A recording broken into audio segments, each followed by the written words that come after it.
అసలే అధ్వానపు రోడ్డు, చిన్నపాటు చినుకు పడితే చిత్తే. డ్రైనేజీ నీరు సైతం రోడ్డుపైనే.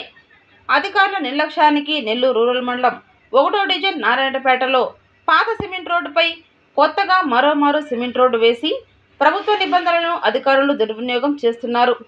గతంలో ఉర్దూ పాఠశాల రోడ్డు గుంతలమయంతో నిర్మాణం చేసి అదే రోడ్డుపై నాణ్యత ప్రమాణాలు గాలి కొదిలి మరోమారు సిమెంట్ రోడ్డు నిర్మాణం చేస్తున్నారని రైతు సంఘం నాయకుడు షాన్వాజ్ ఆరోపించారు. ఎత్తుల దూకుల్లో రోడ్డు వేసి మండు వేసవిలో సిమెంట్ రోడ్డుకు చుక్క నీరు తడపకుండా కాంట్రాక్టర్ గాలి కొదిలి సంబంధిత అధికారులు శాపక నీరులో వ్యవహరిస్తున్నారని ఆయన ధ్వజమెత్తారు. కాంట్రాక్టర్ చేయవలసిన పని స్థానిక ప్రజలు స్వచ్ఛందంగా సిమెంట్ రోడ్డును నీటితో తడుపుకుంటున్నారని గుర్తు చేశారు. లక్షల రూపాయలతో రోడ్డు పనులు కాంట్రాక్ట్ తీసుకున్న కాంట్రాక్టర్ కనుచూపు మేర కనబడటం లేదని ఎద్దేవా చేశారు. జిల్లా కలెక్టర్ నాణ్యత లేకుండా నిర్మాణం చేస్తున్న సిమెంట్ రోడ్లపై ప్రత్యేక దృష్టి సారించి ప్రజాధనాన్ని దుర్వినియోగం కాకుండా కాపాడాలని కోరారు. ఆంధ్రప్రదేశ్ రైతు సంఘం జిల్లా అధ్యక్షుడిని. ఇక్కడ 9 నెలలు మునుపు విపరీతమైన నీళ్లు నిలబడిపోయి దురాసన మల్లుకుంటూ చీకటీగులు పురుగులతో అల్లాడారు. ఇక్కడ జనాలు మొత్తం కూడా 10,000 మంది జనాభా నివాసించే ప్రాంతం ఇదని చెప్పేసి మేము మొత్తం కూడా అధికారులకి, ఎమ్మెల్యే గారికి, కమిషనర్కి అందరూ కూడా మొరబెట్టున్న సందర్భంలో ఈ రోడ్డు శాంక్షన్ చేశారు. ఈ రోడ్డు శాంక్షను జక్కల జనార్దన్ ఇంటికాడి నుంచి కలీల్ ఇంటి దాకా దీన్ని మంజూరు చేయమని చెప్పితే అధికారులందరూ స్పందించి దీన్ని ఏర్పాటు చేశారు. కానీ ఇక్కడ కొంతవరకే ఆపేశారు. ఆ కొంతవరకు కూడా అంటే కొన్ని ఏరియాల్లో అయితే వాళ్ళకి అనుకూలంగా లేని ఏరియాల్లో గుంటలు మాయం చేసేసారు. అదేవిధంగా మా ఇంటి దగ్గరకు వచ్చేసరికి మొత్తం కూడా వాటం లేకుండా మొత్తం 2 అంగళాలే రోడ్డు వేశారు.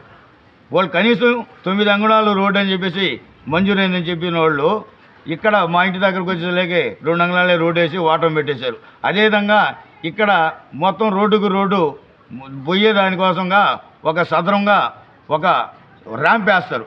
ఆ ర్యాంపు గతంలో 2 సంవత్సరాల ముందు ఆ రోడ్డు వేస్తే దానికి ర్యాంప్ వేశారు. బ్రహ్మాండంగా ఉంది. ఆ ర్యాంపు కూడా సోదరులందరూ కూడా చూపిస్తారు.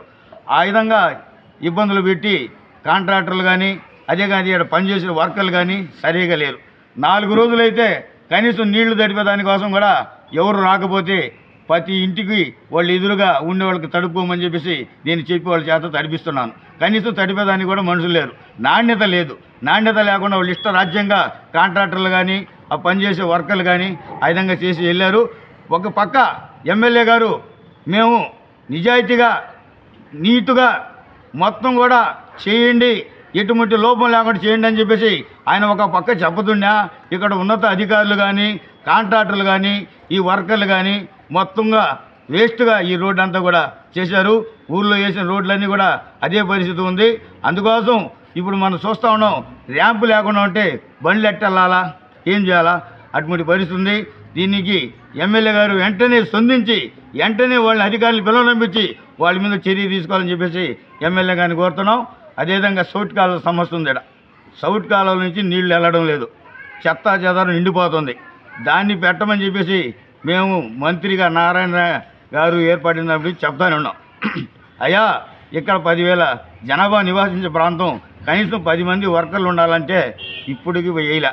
2 వర్కర్లు ఉన్నారు, వాళ్ళు సరిగ్గా పనిచేయరు. దోమలు విపరీతం కుడుతున్నాయి. ఈ దోమలు విపరీతం కుట్టి మేమేం పడుకున్నామో ఎండబడినాక కమిషనర్ గారు మాట్లాడానికి 5 గంటలకు వచ్చేసి ఊరికనే నిన్న వచ్చి వెళ్ళిపోయినారు. ఆయనకంటే దోమలు కుట్టవు కాబట్టి. అందుకోసం ఈ దేవాలు కొంటే ప్రాంతంలో మేము జనాలు ఉన్నప్పుడు రావాలా, జనాల సమస్యలు తెలుసుకోవాలా, ఈ కాలువలు చూడాలా, ఈ కాలువలంతా కూడా పరిస్థితి శుభ్రం చేసేదానికోసం ఏర్పాటు చేసడానికి కమిషనర్ గారు రావాలి. కానీ ఏదో నేను వచ్చాను 1వ డివిజన్కి వాళ్ళు చెప్పారు కాబట్టి అంటే కాదు సార్. మొత్తం అక్కడ దాకా కలీల్ ఇంటి దాకా వేస్తానని చెప్పేసి ఇవ్వకుండా ఆపేశారు. మొత్తం కూడా గుంటలమయం. అక్కడ మొన్న ఎమ్మెల్యే గారు శంకుస్థాపన చేసినప్పుడే ఆయన కారు కూడా ఇరుక్కున్నాడు. అటువంటి పరిస్థితులు ఉంటే ఇది పూర్తి చేయకుండా వాళ్ళు కావాలని కొంతవరకే వేయడం, కొంతవరకు కూడా వాళ్ళకి ఇష్టం దగ్గర బాగా వేయడం, ఇష్టం లేని దగ్గర అవకతవకలు వేసి ఆ విధంగా ఇబ్బందులు పెట్టారు. అందుకోసం ఎమ్మెల్యే గారిని, కలెక్టర్ గారిని, కమిషనర్ గారిని ఇటువంటి వాళ్ళ మీద చర్యలు తీసుకొని వెంటనే ఈ ర్యాంపులు వేయాలా, ఈ కొన వరకు పొడిగించాలా, అక్కడ దాకా రోడ్డు వేసి మొత్తం పారిశుభ్ర కార్మికుల్ని 10 మందిని ఏర్పాటు చేసి ఈ 1వ డివిజన్ నారాయణపేటని కొద్దిగా అభివృద్ధి చేసేదానికోసం ఎమ్మెల్యే గారు ముందుకు రావాలని చెప్పేసి మేము కోరుతున్నాం. ఇక్కడ చాలా సమస్యలు ఉన్నాయి. ఆ సమస్యలన్నీ కూడా పరిష్కరించి నిరుపేదలు చాలామంది ఉన్నారు. ఆ కోటుబాటులో ఇళ్ల స్థలాలు వేసి ఉన్నారు. ఆ కోటుబాటులో ప్రతి ఒక్కరి బాడిగల్లో ఉన్న వాళ్ళకి ఇళ్ల స్థలాలు ఇచ్చి వాళ్ళందరూ కూడా ఆదుకొని మొత్తం 1వ డివిజన్లో సిమెంట్ రోడ్లు, సౌట్ కాలువలు, కరెంటు స్తంభాలు వేయాలని చెప్పేసి ఎమ్మెల్యే గారిని ఉన్నతాధికారులందరినీ కూడా కోరుకుంటున్నాం.